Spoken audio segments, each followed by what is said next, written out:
kau melihatnya nyenengin, senang banget sama engkau. Apa ketika dia melihat engkau selalu nyenengin, ngebahagiain, ya. Bukannya ngenekin, ya, bukannya bikin susah. Ngelihatnya sih makin sumpek, bukan, ya. Ngelihatnya sih makin senang, makin betah di rumah, ogah kemana-mana, pengennya selalu dekat istri aja.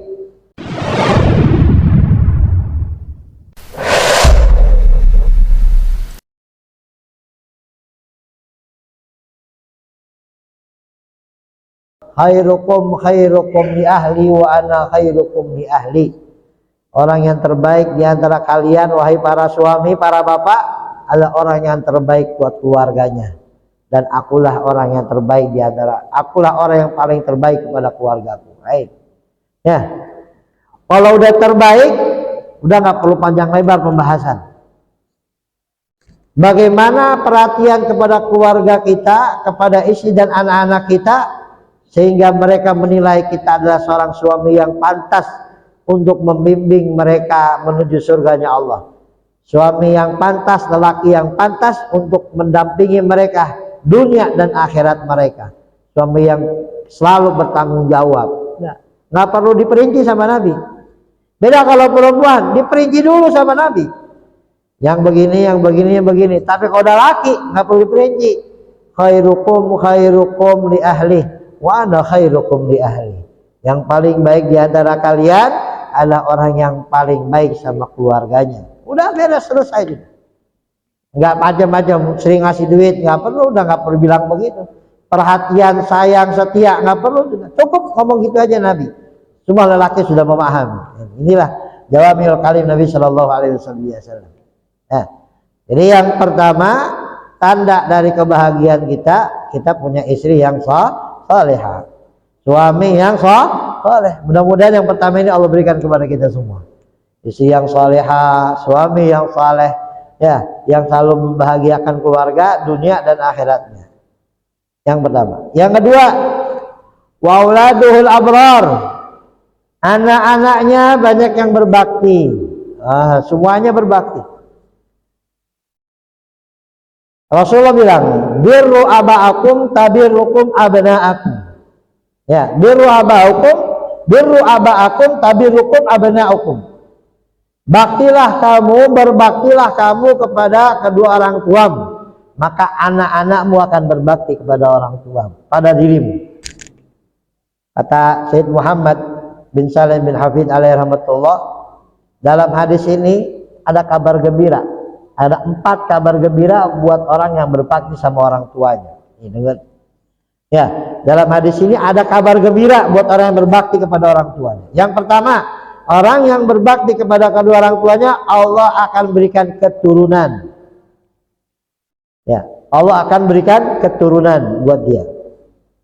Karena dalam hadis ini Allah katakan, baktilah kamu kepada kedua orang tuamu, maka anak-anakmu berbakti kepadamu. Ini.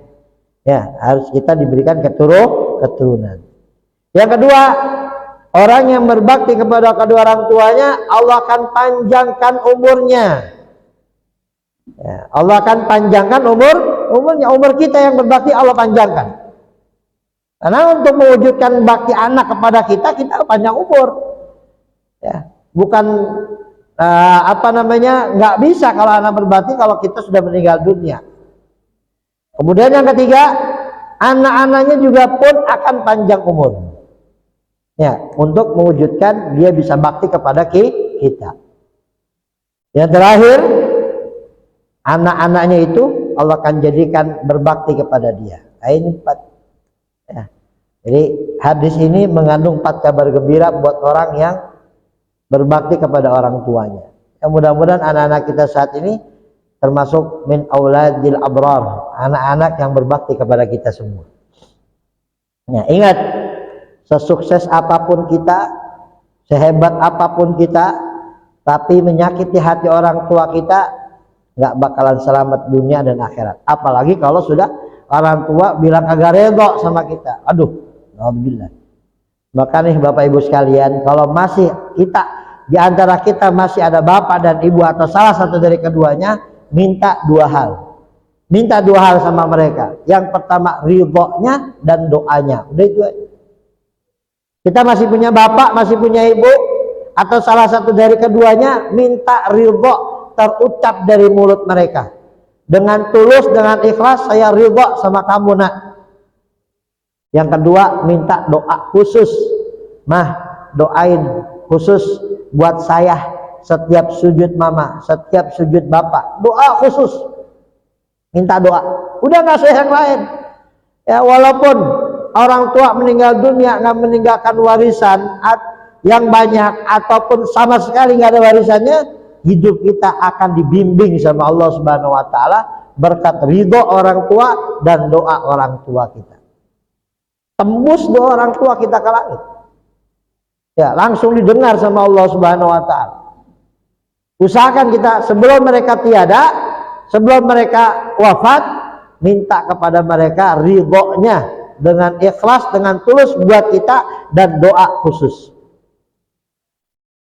Dan doanya kita buat mereka apa? Mereka panjang umur, sehat walafiat, hatinya disenengin, diampuni dosa-dosanya, dan juga dimasukkan ke dalam sorga. Ya, panjang umur, sehat walafiat, hatinya disenengin, dibahagiain. Yang ketiga, dosa-dosanya diampunkan oleh Allah dan masukkan ke dalam sorga. Nah, itu buat orang tua kita. Udah cukup. Ya, dengan 5 doa itu insya Allah ya orang tua kita ya akan dijaga oleh Allah Subhanahu wa taala dunianya dan akhiratnya. Ya. Jadi tanda yang kedua adalah anak-anak yang berbakti. Dimulai dari kapan? Dari kita sebagai orang tua berbakti kepada orang tua kita. Anak-anak kita pun sendiri pun akan berbakti tanpa kita suruh. Nah, abamu, ibumu bakti sama aku. Tidak. Ketika dia melihat kita bagaimana sama orang tua kita, bagaimana sama ibu kita, berjalan bersama ayah kita, anak akan, oh ternyata bapak sama ibunya begini, saya pun akan seperti ini. Oh, bapak ibu sama ayahnya begini, berarti saya pun harus begini. Tapi kalau sebaliknya, naudzubillah, Pak, dia akan nurut seperti apa yang kita lakukan sama orang tua kita. Ada satu kisah. Ya, ada satu kisah. Waktu itu waktu di meja makan, ya orang tuanya emang udah tua, udah rentak ya. Udah megang aja udah kagak bisa. Udah nggak bisa lurus tangannya gitu. Pas lagi makan sendiri di meja, satu meja ini, itu piring jatuh. Prak, pecah piringnya. Anak yang lihat, udah rapikan. Dirapikan, semua dibersihkan, ganti piring plastik. Ganti piring plastik yang rada awet, kalau jatuh nggak pecah. Piring plastik, ya, makan jatuh, udah nggak pecah piring plastik, berkali-kali seperti itu. Anaknya menyaksikan gimana perilaku ayahnya kepada neneknya, kepada kakeknya, melihat. Selang beberapa lama, ayahnya pulang dari kantor, anaknya lagi ngelap-ngelap piring plastik, ya, ngelap-ngelap piring plastik. Namanya seorang ayah nanya sama anaknya, nak ngapain nak? Ya ngelap-ngelap piring lah, plastik. Lah buat apa? Buat ayah sama ibu nanti kalau udah tua. Nah, buat ayah ibu kalau udah tua saya mau kasih piring plastik. Yo, bagaimana? Perasaannya langsung dia nyentuh, terus. Nah, akhirnya tuh dia rubah konsepnya, udah kasih piring yang bagus biar pecah-pecah sekalian nggak apa-apa. Dari situ orang anak kita mengaca.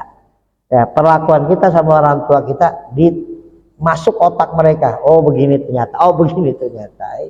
Ya. Mudah-mudahan anak-anak kita anak-anak yang berbakti. Yang ketiga, wa khulata'uhus salihin. Pergaulannya bersama orang-orang yang baik, apalagi bersama para ulama, bersama para asatid, ya, bersama para habaib, orang-orang yang baik, itu teman mainnya. Karena pertemanan dengan orang baik akan menimbulkan sifat baik. Begitu kebalikannya, berteman dengan orang yang tidak baik akan menimbulkan sifat tidak baik. Kata ulama, sifat baik dan buruk ada dalam diri kita masing-masing. Ada dalam diri kita masing-masing. Dia itu seperti benih. Sifat baik dalam diri kita dan sifat buruk dalam diri kita itu seperti benih. Akan tumbuh ketika kita bergaul dengan siapa. Ketika kita bergaul dengan orang baik, benih sifat baik akan tumbuh. Benih sifat buruk akan hancur. Tapi kalau berteman dengan orang yang tidak baik, benih sifat baik, sifat buruk akan tumbuh, benih sifat buruk baik akan hancur. Jadi kemana kita bergaul, kesitulah kita akan bersifat. Jadi pergaulan itu mencuri pergaulan dengan yang lainnya. Ya. Maka ada satu ungkapan, anil mar'i la tas'al anhu was'al qarinahu. Innal qarina bil qarini yaqtadi. Kalau nanya seseorang, ingin tahu siapa seseorang, jangan nanya dirinya, tapi lihat pergaulannya. Karena orang itu mengikuti pergaulannya. Ya. Jadi ke siapa kita bergaul, disitulah ditentukan sikap kita, disitulah ditentukan perilaku kita. Kalau kita bergaul dengan orang-orang baik, nah akan timbul sifat-sifat baik dengan sendirinya. Walaupun kalau kita bergaul dengan orang tidak baik, akan timbul sifat tidak baik. Walaupun asalnya kita orang baik. Walaupun kita asalnya orang baik. Kenapa kok bisa begitu? Karena kita ini, dalam diri kita ini ada nafsu, Bapak Ibu sekalian. Ya. Selama kita belum bisa mendidik nafsu kita, selama belum bisa mendidik hawa kita, maka nafsu ini akan selalu berperang dia. Ya, nafsu ini akan selalu berperang. Dan nafsu ini sukanya kepada hal-hal yang melanggar perintah Allah. Nafsu ini sukanya. Nah, kalau nafsu kita tidak didik, akal kita tidak didik, maka dia akan berperang. Mana yang kuat? Mana yang bisa dikalahkan sama dia? Nafsu terkalahkan atau akal terkalahkan? Nah ini. Ya, maka dengan pergaulan dengan orang-orang baik, nafsu akan ditundukkan. Nggak boleh. Jangan bang, haram. Jangan bang. Ya, ditunda-tunda, laksanain sekarang. Nafsu ditekan terus.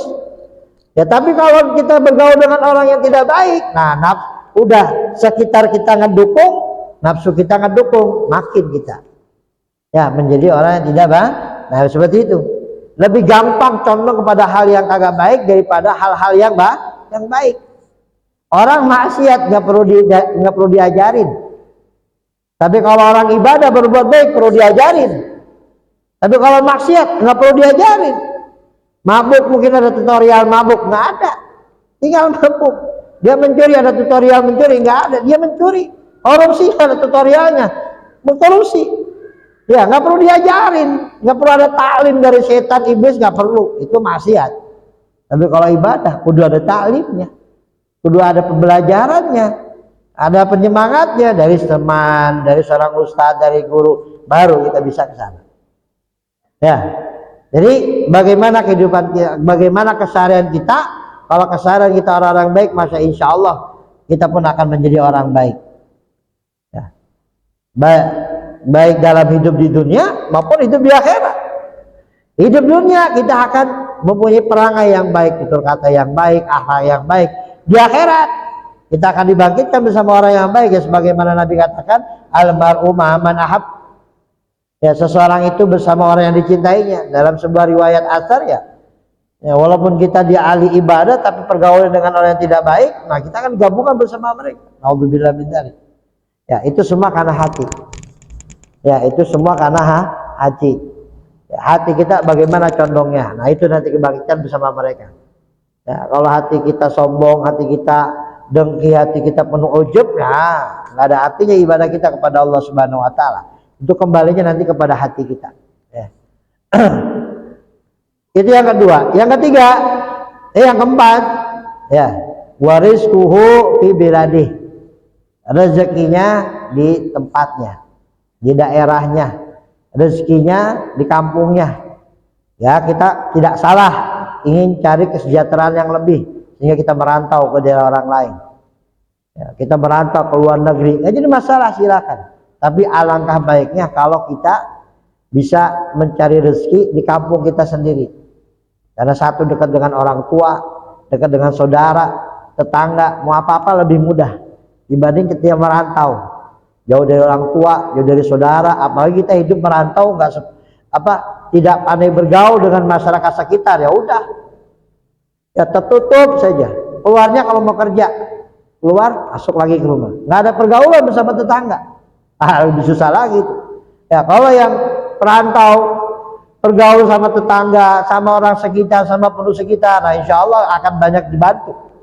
Tapi kalau udah perantau, nggak dekat sama tetangga, bahkan pengen yang ngerusak terus, nah ini nggak akan lama di daerah tersebut. Ya, jadi rezeki yang kita dapatkan, ya, rezeki yang kita cari itu sudah ada takarannya dari Allah Subhanahu Wa Taala. Hari ini berapa sudah tercatat, besok berapa sudah tercatat. Bagaimanapun usaha kita, bagaimanapun promosi kita, bagaimanapun gencarnya promosi kita, sampai ngundang-undang, sampai ngundang selebgram, ya, YouTubers buat mempromosikan dagangan kita. Kalau memang Allah katakan tidak, tidak. Walaupun kita dalam kampung di ujung gang, pojokan, tapi kalau Allah katakan viral, viral. Kalau katakan banyak pelanggan, karena yang menggerakkan mereka ya Allah, ya, yang menggerakkan mereka beli ke kita, yang menggerakkan atasan untuk menerima kita apa? Ya Allah, bukan dari promosi kita. Ini hanya sebagai wasilah aja, membantu, bukan sebuah inti. Tapi intinya adalah Allah Subhanahu Wa Taala. Yang gerakin kita dagang Allah, yang gerakin pelanggan ke kita Allah, yang jadikan mereka beli ya Allah, semuanya Allah. Karena kita lupa, kita usaha, dagang, ini dan sebagainya, lupa sama yang memberikan rezeki. Ya, kita pun dari inti itu semua tidak bisa menjamin kebahagiaan yang hakiki. Kebahagiaan kan cuma rasa. Ya, walaupun kita punya rumah mewah, harta melimpah, tapi anak kita semuanya pada durhaka, istri kita tidak solehah dan lain sebagainya, maka nggak akan bisa menikmati hidup.